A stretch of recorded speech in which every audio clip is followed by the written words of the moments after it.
I am Stephanie Engstrand. I'm John Ems.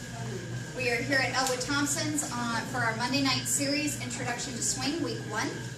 And the goal of this class is to give people really a connection to the fun of dancing. Our main goals here are have fun, meet people, and exercise. That's really what we're after. Everything else after that is it gets infinitely fun after that, but for now we just need to make sure that we are doing the basic things needed to have fun at dances. So that was the goal of tonight's class. So what was the first thing to talk about? First thing we talked about was just our personal bounce. You can't join the party until you've started your own. Alright, so you get your personal bounce, and anytime you go to dance with somebody, you get your personal bounce first. Yes, so be dancing yourself before you go up to someone and ask them to dance. Hey, do you want to dance? Yes. Okay, great. Now, so we're dancing by ourselves. We're going to connect up, and we're going to get what we call the team bounce. So here, Stephanie and I are bouncing together. It's easier when there's music to agree on the bounce. But that's the basic idea, is that we are relaxed, and we can feel each other's bounce, and we're bouncing together now. This is our team bounce. So we have a kind of personal bounce, where we're just clapping, and then would you like to dance? Yes. And followers can ask too. Those days of oppression are over. Now followers are free to also ask. So then we had this little move. Didn't matter how long it took. Just keep that bounce. For me, and for both myself and Stephanie. So Stephanie, maybe you can talk about your steps here. Yep.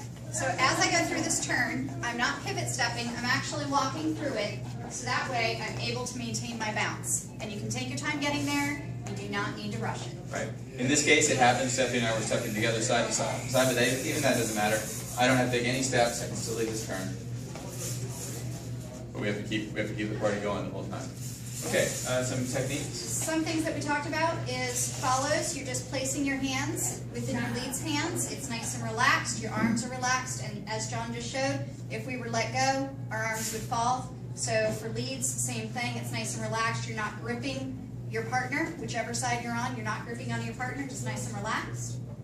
Right. And when I lead this turn, I respect that Stephanie's arm is attached to her body, and I let her hand go in front of her head, just nice and comfortably. That means I have to go towards her a little bit.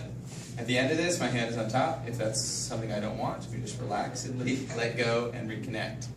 Eventually, we're going to learn other moves that will allow us to undo that, for example. But for now, just let it go if you don't like it.